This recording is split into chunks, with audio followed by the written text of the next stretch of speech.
Welcome to the Amazon Legends podcast, where we have real stories about making it big on Amazon. Our guests are CEOs of large companies and entrepreneurs who became powerful sellers, also experts specializing in helping sellers, and both former and current Amazon employees who will give us an insight from behind the scenes. Here's your host, Nick Urison. Welcome to another episode of Amazon Legends. My next guest today has computer science degree, and he's spent years optimizing businesses from anything from accounting to listings to their operations. And that's what he did. And he's today one of the partners of Pilot Wave Holdings, which is an aggregator. And when he's not working, he likes to travel internationally and watch and play sports. So he can tell us which sports he plays. I'm curious. So with that, everybody, meet my guest, Arik Oganesian. Welcome to the show, Arik. Thank you, Nick. Thank you for having me. I'm excited to be here and share my experience.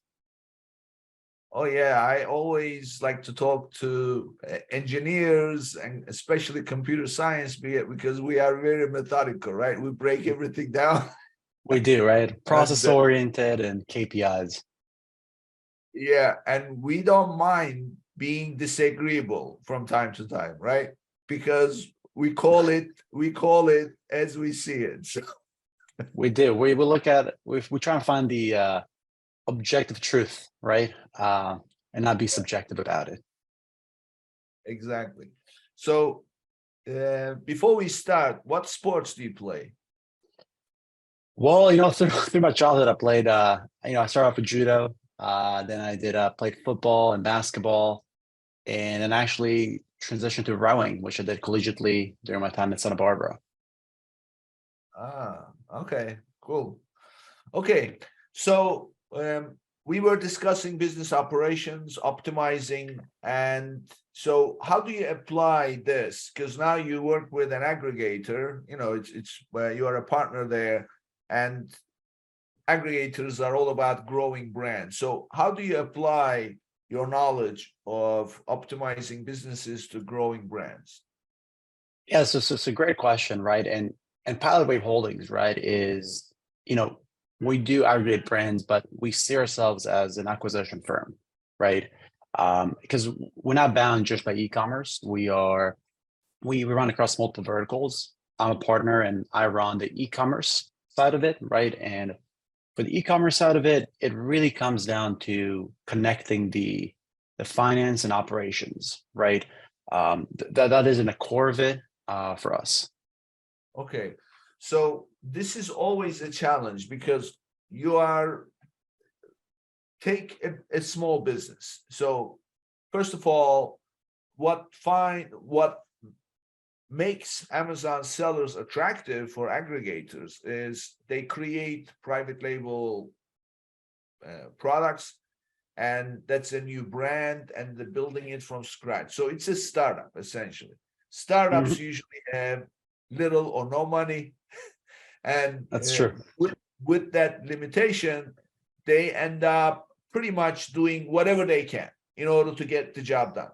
So that means that they are using Excel, Google Sheets, and use this cloud, that cloud, and then use this VA and that VA, and then generally speaking, they need a network. They just put things together. So before you know it, you got like litter all over the place, right? You are right. I mean, and it's a go of being an entrepreneur, right? And it's part of what I like to call the Amazon seller life cycle. Right. And if I can just humor you here, I see it as four stages usually, right? Maybe you agree, maybe you disagree. We've both been entrepreneurs and both been sellers. The way I see it, usually you have the beginning phase, like with a startup, right? Where you just take a risk, find a product, right? And you kind of launch it. You try and make it work whichever way you can, right? That's the first stage, right? It's scary. You're not gonna make it. As you stabilize your sales, you kind of found a product that people like, you get reviews, you figure out kind of like your cash position a little bit, like you're profitable. You enter that second stage where your product starts launching up, right? And everything is working well, right? Everything is going so well. You feel like you have grip of your finances, your new products. You have, you understand how the marketing is working. You feel like you have grip of everything. You feel like you know everything you're doing. And then things start slowing down a little bit and like that plateau, right?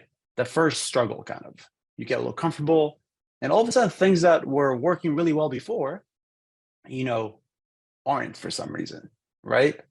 And it creates a dilemma for the seller, right? Because as an Amazon entrepreneur, again, you thought you had a good grip of everything, but all of a sudden you don't. Marketing isn't as efficient. For some reason, the inventory is not moving as fast. And that struggle all of a sudden is making you be spread really thin across your whole company, which then brings us, after months of struggle, usually to the fourth stage, which what I like to call the fork in the road, right? Where a seller has to decide, do I continue this path where now I might be afraid to lose everything because things are not going that great? Or do I exit, right? And that's oftentimes where people decide to sell their business. And actually, that's when I actually speak to most sellers that I speak to. I speak to them at that road in the fork in the road, where they sort of struggle for a few months. They're considering an exit because the struggle that they're feeling post that, kind of like exponential growth has slowed down, right? So that's what I refer to as the Amazon seller life cycle, right? And I'm curious if you kind of saw it similarly from your point of view. Well, yes, I have a couple of other stages in between. Yeah, of course, there's many stages up and down, right? And yeah. So the stage that I'm most familiar with, and this applies to all of us, it's not necessarily just Amazon, but Amazon just amplifies things because systems are key for success. That's right. But what happens is, entrepreneurs start an operation, and then the next thing is things are happening, and you are figuring out solutions to things that come up on a daily basis, putting them in place, and in some cases implementing yourself. In other cases, you hire people, and then you ask them, do this for me, do that for me. Either they are following your instructions of what you put in place, or that you ask them, figure it out. Just figure it out. Don't bother. You're solving problems on the go, right? And oftentimes you might be solving something, but the fundamentals are wrong, right? The foundation sometimes is shaky, right? Just because you're trying to get things done and move forward, the foundation is a little shaky sometimes, just because you're trying to move so fast. Yeah. So what happens is you get to a point where you're generating revenue, money is coming in, but you're not really making any money yet. Net profit is not there yet. So you spend. So the first stage is after starting. That's critical stage is you're spending more than what you're bringing in. So that's right. That's one area. So now, while doing that, you also are constantly pursuing new ways to generate money. So somebody says, well, how about selling here? How about selling there? Or selling on your website, selling on this marketplace, selling on that marketplace. So you start to go all over the place, making different deals. And then, and business grows. Of course, every one of those deals that you make brings in money, and then comes to a point where things are starting to fall apart, because those little band-aids you put in no longer will support your growth. That's the scary time that in my book, for an entrepreneur, they've grown the business to a point with no infrastructure or little infrastructure, good people on board, good prospects, but now they need to spend money to migrate their infrastructure. And that usually is the most challenge, because there isn't enough money, there isn't enough cash flow, but if they don't do this, they're gonna die. Then what do you do? So that's the stage that I'm most intimately familiar with.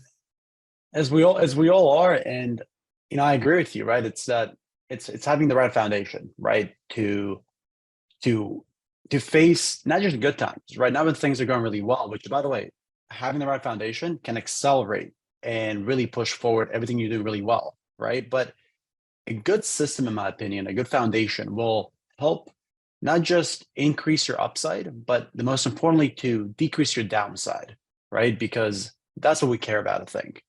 Oftentimes, that's what entrepreneurs stay up at night thinking about. Oh, like, is my business going to survive?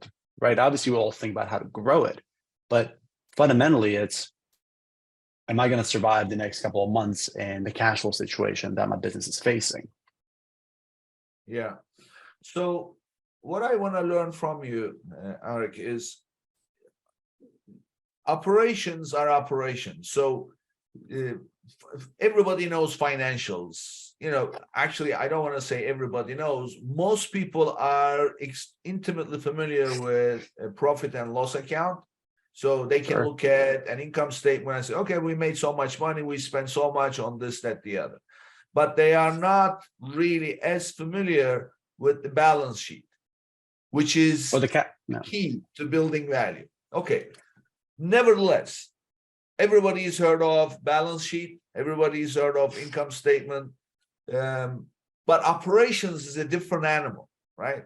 So connecting operations, sometimes, like for example, how many people work in the company and how they are performing. Mm-hmm. That doesn't show up in financials as a P&L. It drives the P&L. Not in it can drive in a good way if people are performing in a bad way. Another thing is, let's say, for example, we are in the business of shipping items.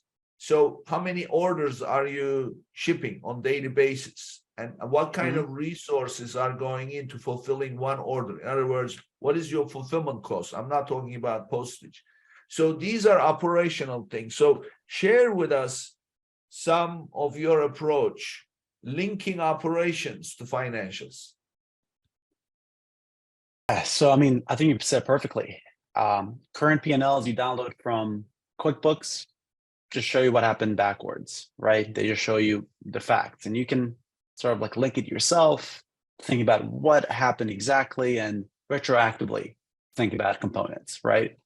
What I'm discussing here is how can we link it in such a way where we can talk about real initiatives, we can talk about real plans, and actually layer it in within our financials. So when you look at the next 24 months of your business, you can layer in everything that you'd like to do, right? And I know lots of entrepreneurs have many ideas, right? And we can come up. It's about layering it in there with certain KPIs that will obviously affect revenue, expenses, etc., right? And building a model that will make you feel like you have an understanding of the downside and upside of what you're going to do. And over time, because you are mapping out the variables, and obviously you're going to make some assumptions on certain things, get better and better at understanding what is the effect of certain things, right? And most importantly for me, actually, when we actually trying to understand the impact of a new initiative, right? Which, let's say we've been selling on Amazon for 3-4 years, we sort of know the impact of advertising on the business, right? We can sort of predict how that's going to affect the business moving forward. But let's say we want to start selling on Walmart, right? Something that we've never done before. And there's certain, costs associated with it, right? That we definitely know that for a fact. On the upside, you're like, well, there's such a large margin, right? Of like what success could look like and different estimates, different forecasting, and you never know until you actually start, right? So the important thing is actually to be able to map into your financials all of these assumptions about the upstart cost, right? And the sustained cost. And then be able to just say, have a toggle in your financials that says, I know we have certain assumptions about the growth of Walmart, but let's zero out all the growth, right? Let's just say there was no growth and we just sunk in all the money, right? Having that view in your financials of being able to toggle that on and see, can your company handle that situation, makes you feel probably a lot more, makes you sleep better at night when you know, okay, we're going to do these 10 initiatives. And even if they go sideways completely, we'll generate $0 in revenue. Our cash flow will not dry up. our balance sheet will not zero out, right? So to me, that's the most powerful thing we can do by essentially taking objectives and layering them within the financials to be able to actually communicate to everyone in our team, from the CFO to the operations, to understand what is the impact on our financials and forecasted financials. I see. So this is the scenario where you have a new initiative you're planning. So what you do is you almost create a separate cash flow statement, so to speak, not P&L, But you layer them within P&L. I mean, that's the three statements connect, right? Your income statement, your balance sheet, and your cash flow statement all connect, right? So, but you layer it into your P&L, which then affects your balance sheet, which then affects your cash flow statement, right? So all three kind of work together. Okay, so you want to run some what if scenarios. So one with existing operation as is, what kind of cash flow you're generating, what kind of profit you're making, and then you add on that additional piece with zero revenue expectation and just the cost. Exactly, you can if you want. You can see the. It would be good to see the upside, right? But it's also good to know what happens. Let's say if things don't go as well, right? Let's toggle off the increase in revenue, right? Let's just incur the costs, right? And that's oftentimes fundamentally how we operate our companies when we do new initiatives. Can we handle that initiative if it went sideways, right? If it does, fantastic. Okay, well, let's do it. There's no fear because the company will be okay, right? So that's the approach. Okay. One thing I'd like to go for it. Yeah, you could apply this actually, not necessarily launching on Walmart, but launching another product, right? Exactly, new product. Let's say you want to do another acquisition of another, maybe a smaller brand. Let's say you want to include a company that is related to your category, right? Let's say you're a seller right now and you want to expand, right, your business, right? You can have two options. You can create new products, or maybe you can acquire an existing smaller product, right? And you can do a cost benefit analysis of both. Yeah. How about, so I understand this is for if you like, bringing visibility into what you anticipate will happen with something that you haven't done before. You're going to be adding to your operation. So what about your existing operation? Share with us some KPIs that you stay close to. It would depend on the initiative, right? I think that really depends. I think that's the second exercise. I think that's the first exercise, actually, when we map out all of the growth levers, right? I mean, first thing before you layer it into the financials, you first want to map out the different growth levers, whether it's, let's bring up a few here. I know we brought up Walmart, let's say selling internationally, let's say increasing ad spend, and let's say also social media influencer, right? Let's say we want to become, pay a social media influencer to drive traffic to our website, right? Now, each one of them is going to have a different KPI, right? For the social media influencer, for instance, the KPI maybe I'll use there is Instagram followers, traffic to the website, right? And we can track those.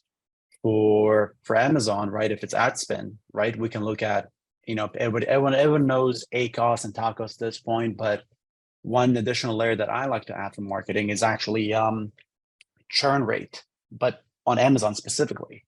There's many different, not many different companies, but there's an ability to see your cohort retention actually, right, on Amazon.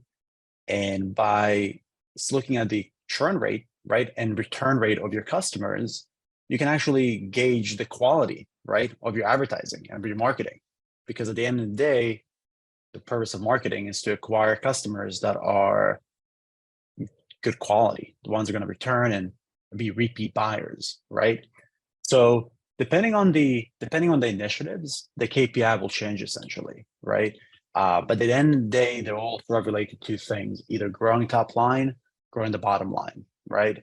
And growing the bottom line could be either lowering the expenses or increases the expenses, right?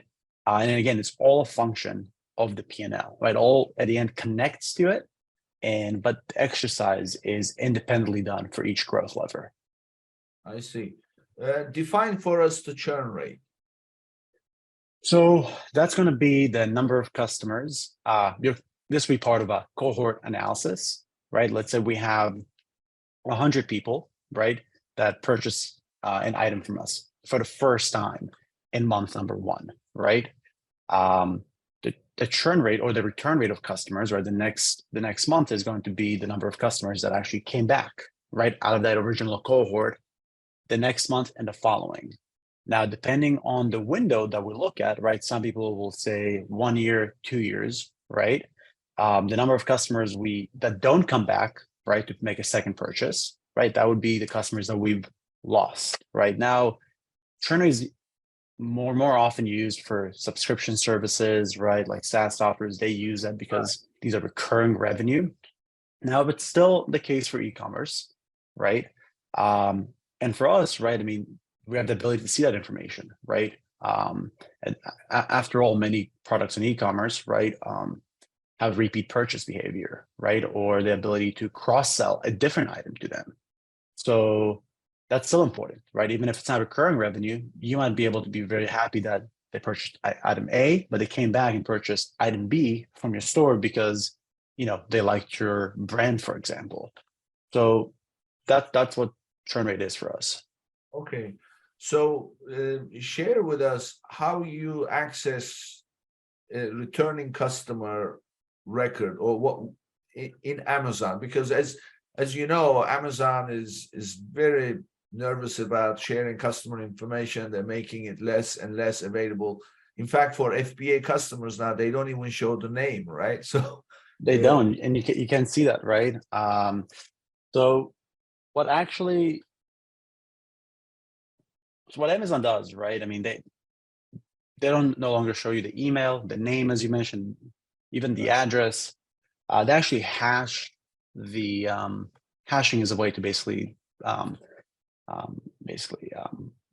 what's the word for I'm looking for? It's a way to cover up essentially the email, right? But it creates a mask it, right? But when you use the same hashing way, you actually mask it the same way. So if I hashed your name and I use the same hashing, it would have the same masking every single time. So you might not know who the customer is, you might not have their email, but if there's a return customer, actually, because of the way Amazon, sort of operates in the transaction data, you will be able to actually see where your repeat customers are because of that masking. I see. And so companies like Nozzle AI actually have taken exactly that and have created a whole platform, for example. I see. So what you are talking about is this is very crafty way to do it. So only comes from a computer science guy. So you're looking at the order data, and then you don't need to see the customer name or email or anything like that. But the way Amazon masks a customer ID, let's call it the ID, whether it's the name or the email, is going to be the same way every time on that same customer. So from that, you are okay. I've never heard. We've recorded over 100 episodes until now, and I've never heard anybody suggest that. That's a great tip. Yeah, listen, and that's how some companies, again, like maybe that's not how they do it exactly, but I would guess that that's how I would do it if I created their company. Nozzle AI is a company that does just that. Give you the ability to see, your customer lifetime value, right? Because at the end of the day, customer lifetime value is you pick a period of time, you pick the average, order value and the number of transactions that on average a customer does, and you get your customer lifetime value. So, very quickly, if you take that transaction data and you pivot it, you can get all of that information. Okay. So this automatically implies something in the business model. You don't want to be in a business where you pick an item or you're selling an item that's only a one-time deal. You want the consumable, so to speak, aspect of your business. So you always want to build something where people will keep coming back. Maybe not necessarily for the main item, but they will need parts, accessories, some related items. So that's what you're suggesting, really. I am, and that's part of our philosophy, I think, at Pilot Wave. It is to actually follow the consumer with their shop, right? And essentially acquire companies that sell them items along their route of shopping, right? In their basket of goods. Because then it's much easier to target and resell to your customer. Okay. So for Amazon sellers, so since we are talking about selling on Amazon, let's focus on that part. So for Amazon sellers, you are some of the KPIs, we know about takeoffs, we know about ACOS. Now the churn rate you introduced, so that's something you're looking at. What else are you looking at? What other KPIs should they be looking at? On Amazon, from a marketing point of view, I think we sort of covered it, right? I think from the business point of view, I think it's important to just be aware that Amazon releases new reports all the time of new information, right? I just noticed over the past 2 weeks, maybe it's been longer, Amazon actually started releasing, and this is for 3P sellers, right? Not wholesalers, because for wholesalers, they've been doing this for a while, but future forecasting for your products, right? Now you're able to actually see for some of your top ASINs on Amazon, your forecasting moving forward, right? The Amazon's forecasting for your products, which is kind of a game changer because, you don't have to kind of break your head to understand like what seasonality and how can we forecast the sales, but now for your top ASINs, they're starting to show you the forecasting. So I think that, and I think before this, I think 6 months ago, so they introduced the kind of like the refined, lens on your keywords and your brand analytics aspect of it, right? You can see actually how well your brand is performing, kind of taking away some of the functionality that companies like Helium 10 and other software programs kind of provide you with. So I think KPIs of this sort and new ones again that Amazon sort of like as the more Amazon reveals its data to us, the more KPIs start showing up. So I want to say that you should always look for a new KPI if a new one comes out that is more powerful, right? So yeah. So there is a saying that I like very much. A good employee knows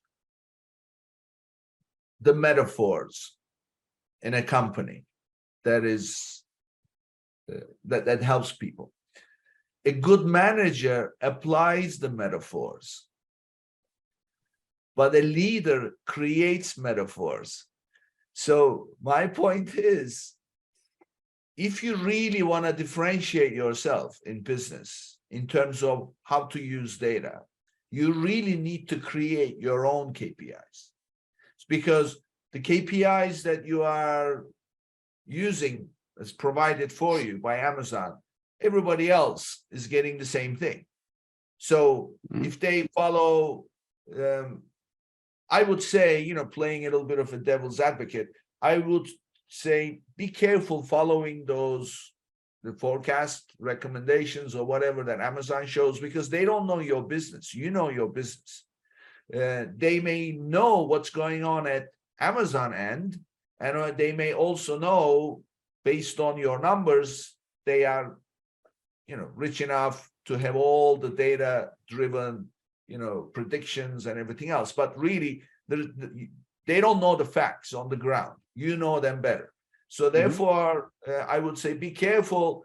Definitely look at it. But from my standpoint, create some KPIs that are relevant to your business operations for your success. So what do you think about that approach? So creating your own KPIs. So first of all, I agree with you. Take whatever Amazon gives you with a grain of salt, right? I think couldn't agree more with it. And at the end, it manifests itself in, I guess, it goes back to the financials, right? It connects back to your financials and your interpretation of it, right? And what you're comfortable with as well, right? Just because Amazon is showing one thing does not mean Nashi will depict that way on the financials, right? Again, it's that linkage and the way you sort of decide to do it is fundamental to what's actually happening on the ground, I think, as you mentioned. In terms of creating your own KPIs, you know, I believe that creating your own KPIs is important, right? But at the same time, what I sort of like to look at Amazon is it's a game, right? It's a game because you have certain parameters that you can, like again, from a optimization problem, right? That are present to you, right? And those parameters are the KPIs we look at, right? Revenue, ACOS, tacos, ad spend, etc., right? And the idea, right, is how do we actually understand on a macro level what Amazon wants to do? On a micro level, we have our sort of like parameters that we can tweak. And how do we actually manipulate the game in such a way where we're optimizing for the success of the business, right? Mm-hmm. And success of the business, actually, I think that's where maybe that changes for people. Is it revenue? Is it profit? Is it EBITDA? You name it, right? It can change. So to me, that's why as much as I think it's good to have multiple KPIs to look at something, right, and from different angles, like I mentioned, the churn rate for the marketing as a way to measure the quality of the customer you're acquiring. At the end of the day, you do want to use the KPIs that most other people are using. So because that tells you that those sort of parameters are strong enough to be considered in your model, right? And at the end of the day, right, the financials that you have plugged into all these parameters, the beauty of this is that it doesn't have to be done in Excel, right? This can be done on the cloud, which is what we do. We actually deploy the financials and kind of everything that goes into it on the cloud, right? And that means that we can start actually tweaking for different parameters and make it a machine learning problem, actually, right? To understand that based on our goals of the business, what should be these 10, 15 different KPIs that address 15 different initiatives and their budgets along with it. So long answer to say that I don't mind creating new KPIs to, not completely new KPIs, but bring up KPIs that are not popular necessarily to be able to help you understand certain other KPIs and initiatives. But at the end of the day, I think using parameters, the KPIs that are well known and optimizing those is part of the strategy. Yeah. So, yeah, I mean, what you are saying is before you go doing your own thing, just understand what people are already using and what's available, and then try to make sure that you're getting the most out of it. So totally. There is something I want to also bring back, something you said earlier that I found very useful for people to stay clear on what they are trying to accomplish. Every single KPI, every single number that you are tracking, it is either for top line growth or bottom line growth. So you're putting them in two buckets. So what are you trying to accomplish here? So let's see how we can save money. Okay, these are the KPIs. Let's see how we can grow. Then these are the KPIs, right? That's your approach, which I found very useful way to keep things fairly clear and then have you focused. I mean, yeah, I mean, good noticing. I should have maybe highlighted that. But yeah, I mean, the idea is that at the end of the day, I mean, you have things that help the top line and things that hurt the top line, right? And maybe not even hurt it, but sometimes you have to spend money to make money, right? As many entrepreneurs will tell you, right? Yeah. But you know, that is there is no other way to break it down, right? And those buckets, being able to actually categorize them that way helps you link it. That's part of the process, right? That, you know, when we acquire a new company, right? When we work with the sellers, and by the way, in my opinion, it's vital to keep the seller on and partner with them, is because when you're going through that process, right?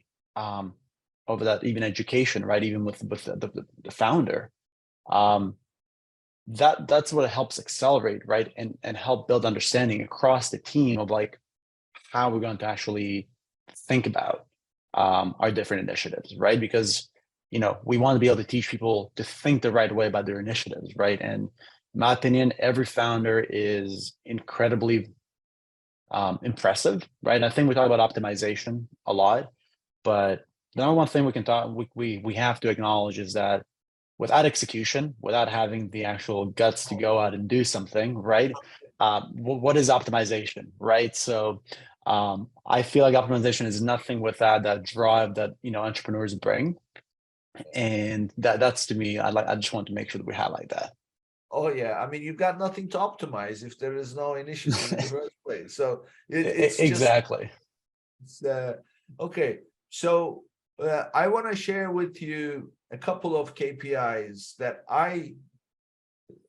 one of them is totally my creation. Okay. And the other one is not my creation, but something that I track. It's very hard to track, but it tells you the story in terms of cash, because cash is king at the end of the day. So let's start with the one that I created. This KPI, I call it the organic rate. So what is the goal with Amazon advertising? The goal is you spend money on advertising so that you bring traffic to your listings with the hopes of accomplishing two things. First of all, if you do the job good enough, or you've got an agency that's doing a good job, for your total advertising cost of sale is going to be around 10 to 20%. So you're spending $1, and then in advertising, those advertised sales may be $4, $5, whatever, or $3. But because you rank up in the process, you get altogether $10 in total sales. So you say, okay, I spent $1 and I got $10 in total for the month. So I'm happy, it's 10%. Mm-hmm. But you don't know that. You don't know how you are ranking up. You just simply looking at the cash. Organic rate is the number that tells you for every paid click, how many organic clicks you generated. Okay. Composite value across the company, as well as at SKU level. Okay. So that's your organic to paid ratio almost, right? If you would. Just on the click level, right? But on the click level, basically. Yes. You can use this in many ways. You can use it as, okay, look backward looking. So that way you can say, okay, I spent $10,000 in advertising. It gave me, let's make it simple, 10,000 clicks, but altogether I got 50,000 clicks. So your organic rate is 5. So for every click that you spend money on, you got 5 clicks. Okay, now you can use it backwards. You can say, okay, I want to spend so much in advertising. You see the power of it. Now you can say, okay, I know for a fact that if I spend money on getting 3,000 clicks, I'm going to get, with that organic rate, 15,000 organic clicks. And then with my conversion rate, then I'm going to get so many. So now you can even manipulate your budget if you know that KPI. What is your take on it?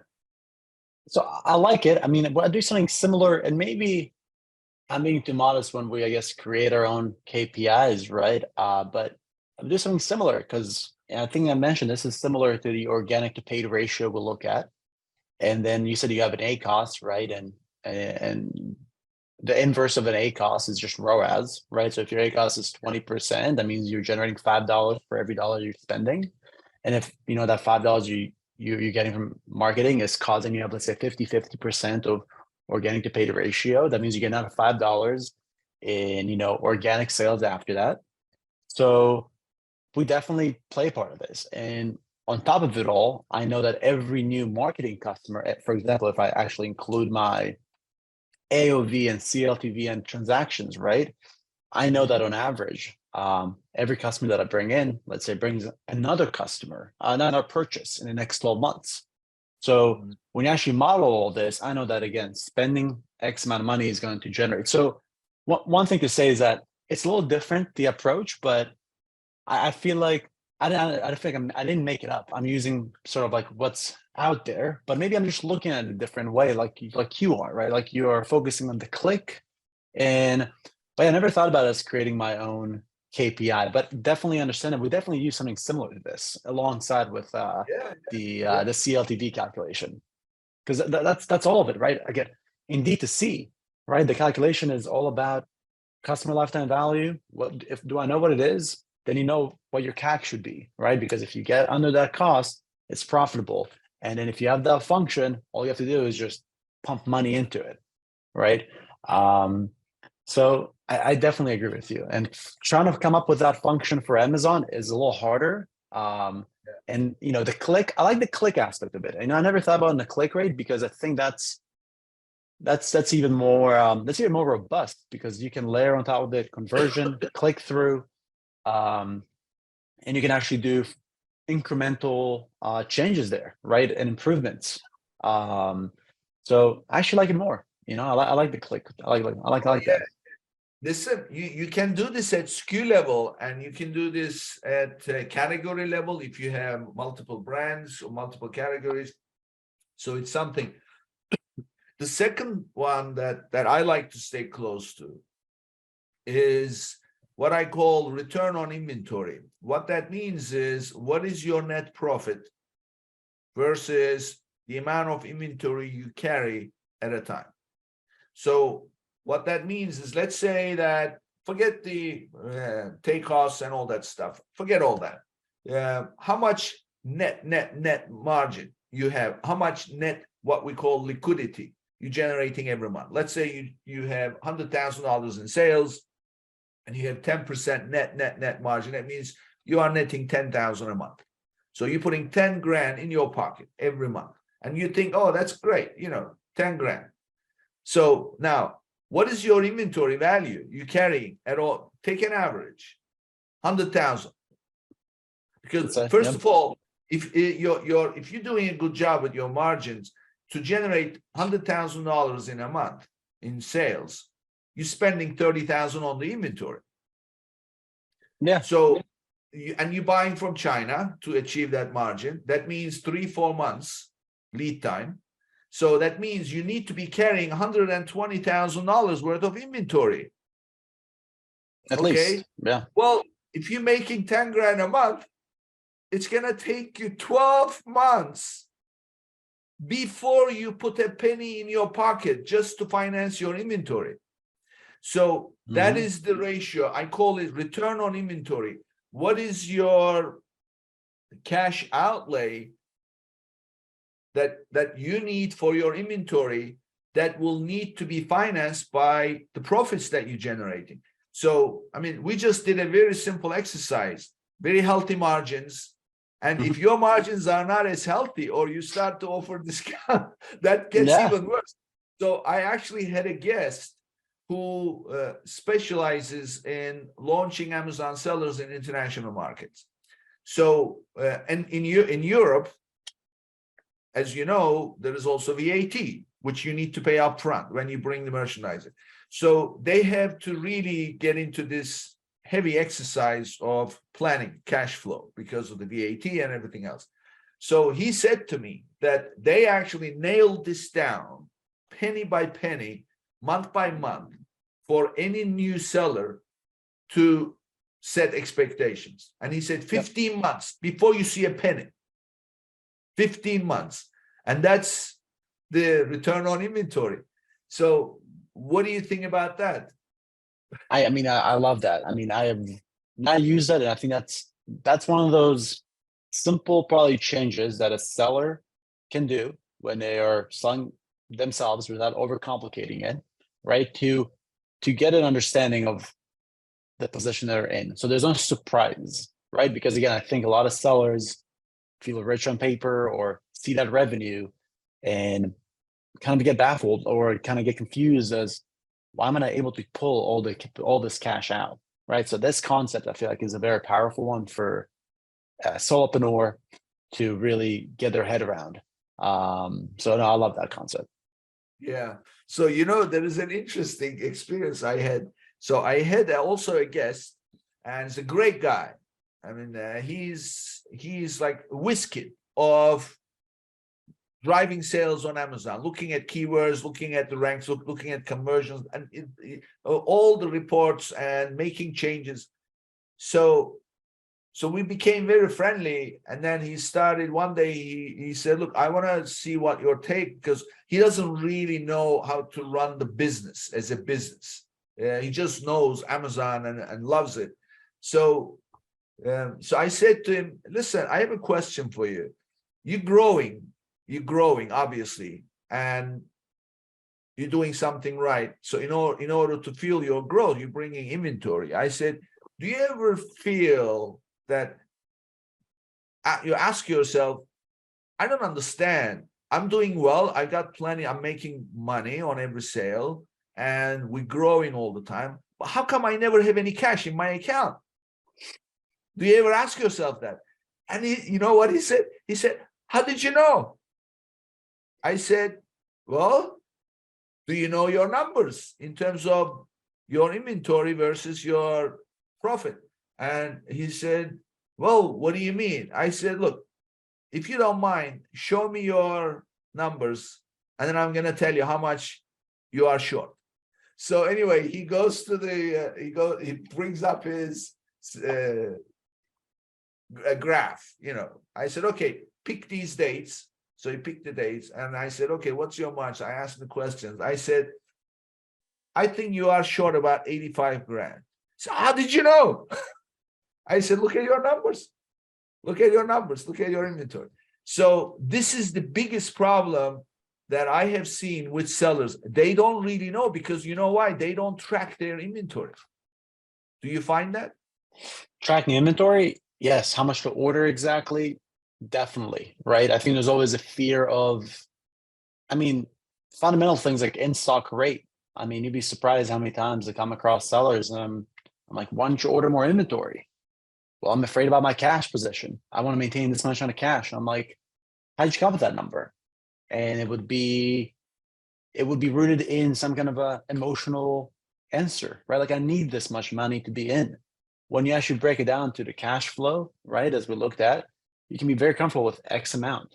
And as a result, be in stock all the time, right? So I think that inventory planning is definitely one of those hard things to do properly when you are doing it with the wrong foundation, as we talked about. Yeah. This is so important. And the other thing that's dangerous thing is when they go into this growth mode, they are growing, and growth comes from one thing and one thing only, and it's not advertising. It's inventory. The fact that you have inventory. Yeah, the moment you run out. Exactly, you're dead, right? So they see the growth, they see the numbers, and therefore they have to keep ordering in order to make sure they don't run out. So without watching that return on inventory to keep ordering, that's a very dangerous thing, because the tides can turn. And the minute that happens, your liquidity shrinks and you start offering discounts to get rid of inventory.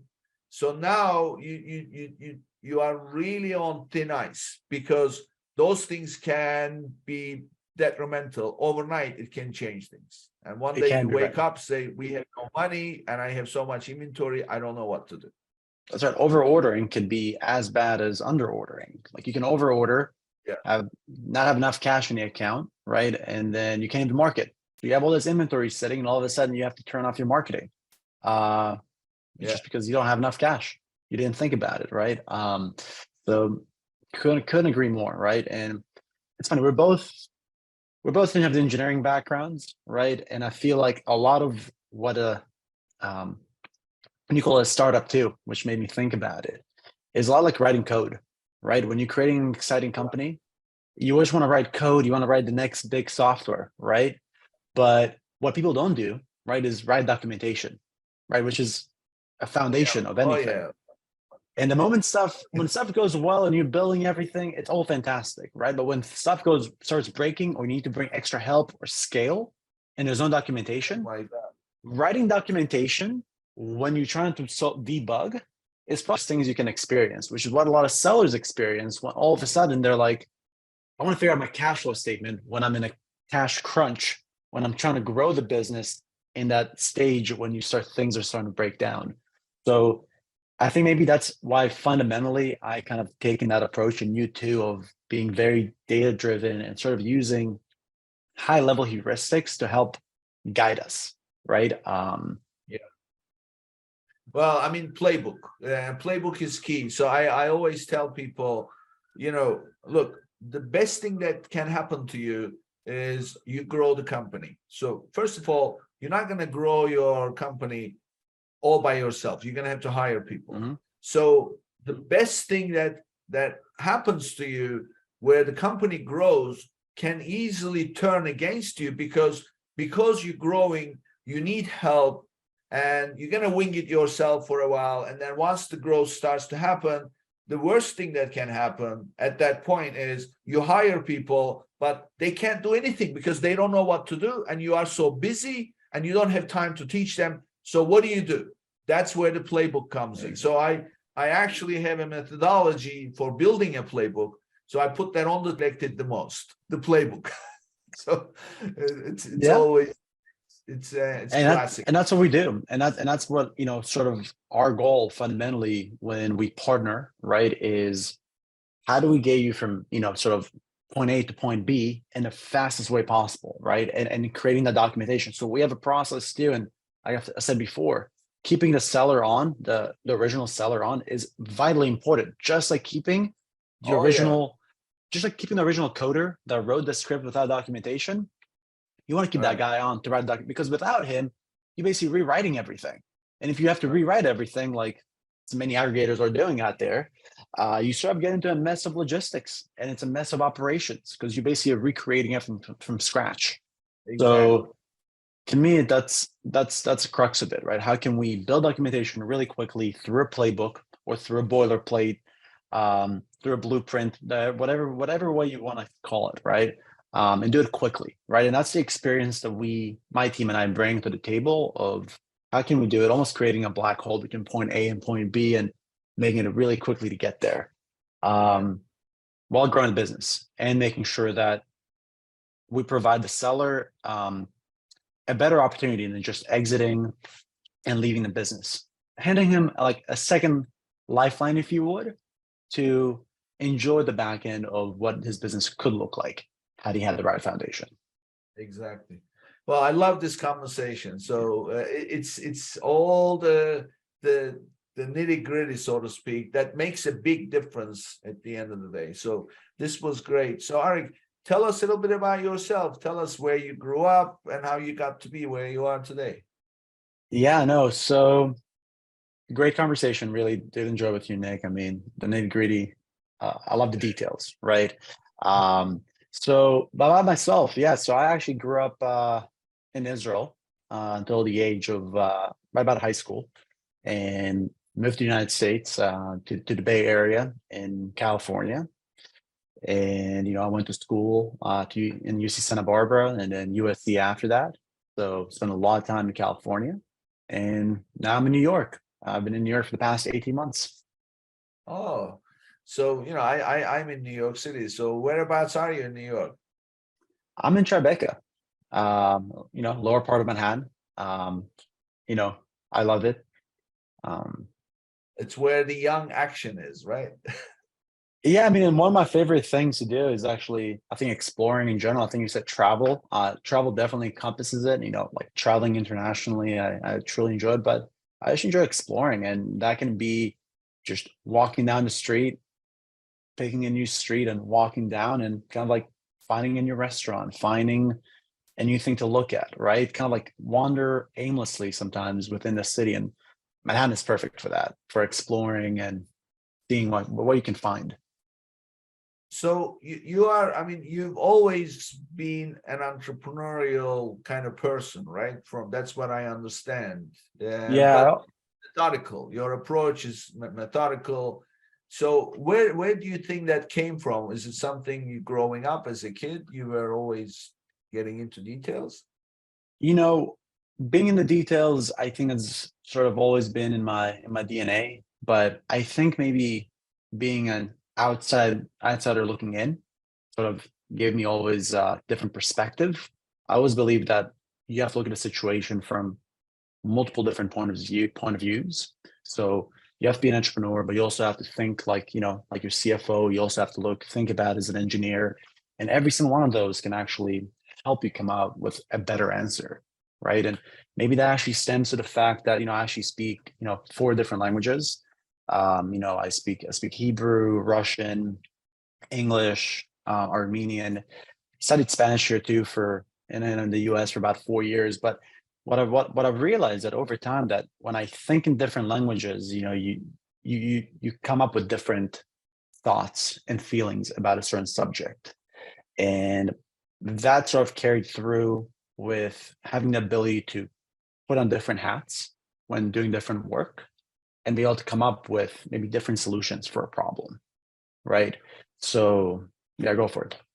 Yeah, what was that the culture in your home growing up, or was that natural because of your, growing up in different places, and where did The that come? languages, the languages, I mean, that was obviously my family, a good part of it. My family's from Armenian descent. They made moved to Israel when I was, under 1 years old.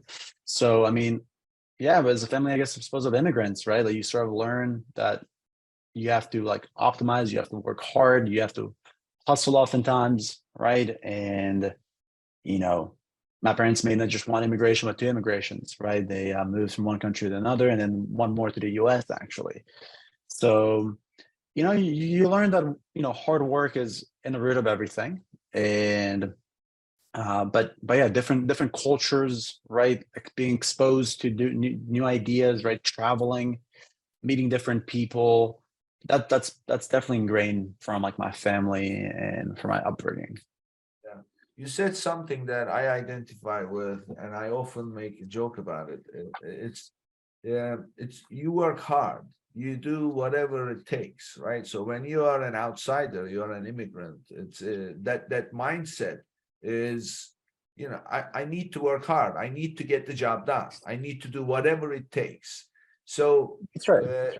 that is the immigrant mindset, I think. More, it's not exclusive to immigrants, but that's usually 9 out of 10 immigrants who are looking to make a life or whatever.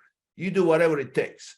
So the way I joke about it is when you're working with people, whether it's your team members or friends or whatever, people, clients I'm coaching or whatever,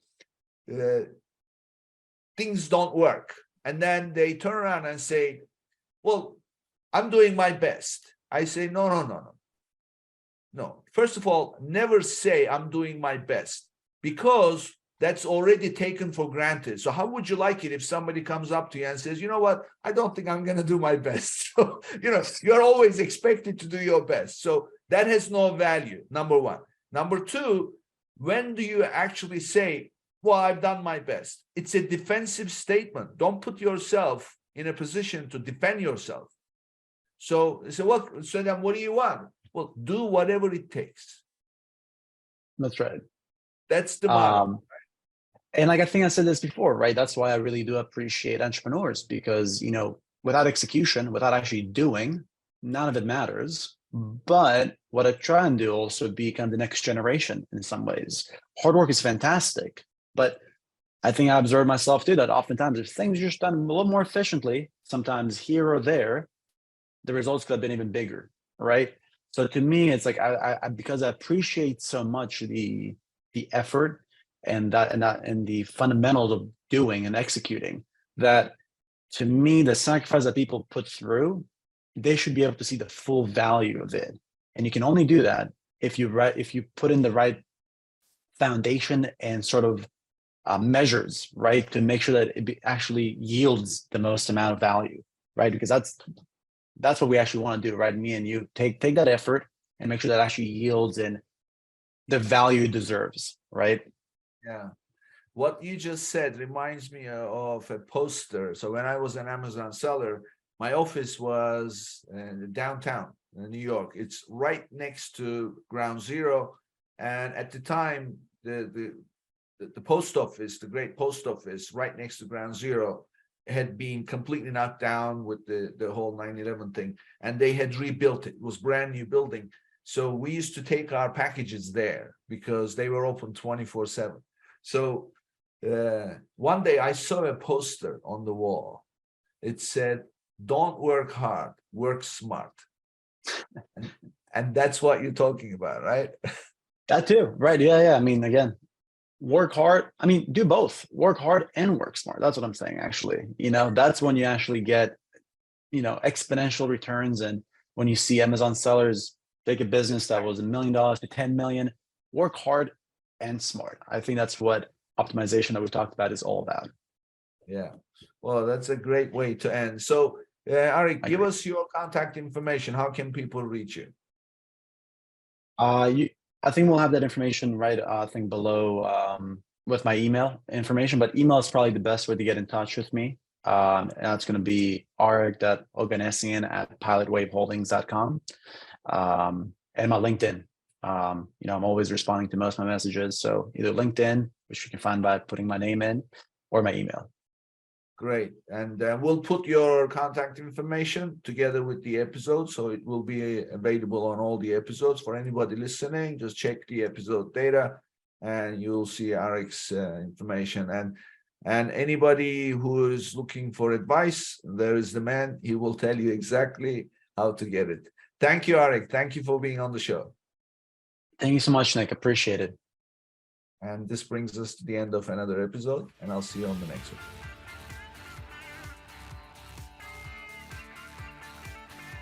Thank you for tuning in to today's episode. Be sure and subscribe, rate, and review our show. And be sure and share an episode with a friend. And thank you so much for being with us today. We'll see you next week here on Amazon Legends.